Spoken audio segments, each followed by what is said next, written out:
Here's my process of making a lot of cakes in 1 week. So Saturday, the week before the cakes are due, I bake all of my cakes. So this one I was making vanilla and confetti cake. So I did make vanilla cake batter. I poured the vanilla cake and then I mixed the rainbow jimmies in there and made the other two cakes.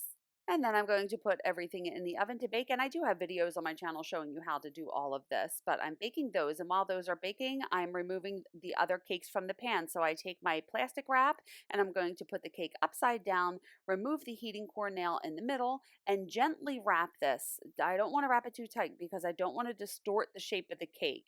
I'm going to do that for the other one as well. And those cakes cooled for about 5 to 10 minutes before I wrap them in the plastic wrap. I'm going to my freezer and I'm storing these upside down. I'm going to level off the very tops of the cake. So I prefer to store them upside down. That way the bottoms of the cake don't get distorted while they are in the freezer. I freeze them overnight and then the next day, Sunday morning, I remove them from the freezer, store them upside down on cooling racks and let them thaw for about 4 hours before I start to fill them. I don't like to fill frozen cakes. And then I'm going to fill all of these. So you can see my process. I get a little bit of chocolate or icing down on the little cake circle or cake drum and just fill all of these layers. And I know this is sped up. I do have a video showing you how I do this, but I remove the plastic wrap. I keep the plastic wrap, I fill the cake, and then I take that plastic wrap and rewrap the cake because you don't want the cake to dry out as it is settling. So I let these cakes settle at room temperature overnight. I prefer to let them settle overnight. The longer they settle, the more that it's going to push that filling out the side. I can scrape it off the side. I'm not going to have issues when I ice the cake. I only let my cake settle at room temperature. I never put a wrapped cake like this in the refrigerator because I don't want it to dry out. And then I'm going to remove the plastic wrap and add my crumb coat. Again, I do have videos showing you how I do this,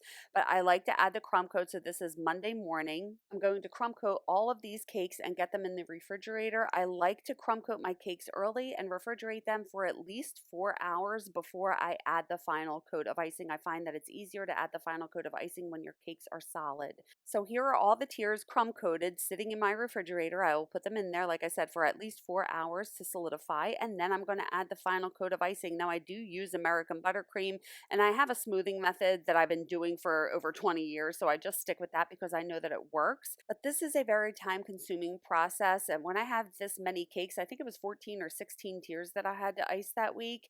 It probably took me about 7 hours to crumb coat and ice all of the cakes. But that's because I'm a bit of a perfectionist and I prefer everything to look nice and perfect. So I take my time when I ice my cakes to make sure that everything is nice and smooth. And again, I do have videos showing you how I ice smooth buttercream cakes, and those are linked on my channel. So here are all of my tiers fully iced in American buttercream. They're in the refrigerator on Monday night and will be in the refrigerator from Monday until the weekend as I decorate all of them. A lot of people ask if they will be fresh, and yes, they will be fresh. If your cakes are moist to begin with, they will not dry out in the refrigerator for a few days. And then from Tuesday to Saturday, I end up decorating the cakes. I decorate the ones that are due first. That way I have those finished. So I believe this one was picked up earlier in the week on Wednesday or Thursday. And here are all the cakes that I made that week. Now this was one of my busiest weeks, so I did have to start the Saturday before the cakes were due, but when I'm not as busy, I'll push the timeline up a little bit and start a little later. But this week was so busy, I needed as much time as I could to get everything done and all of these cakes decorated. And that's what a busy week in cake decorating looks like. It's nonstop, but it's totally worth it.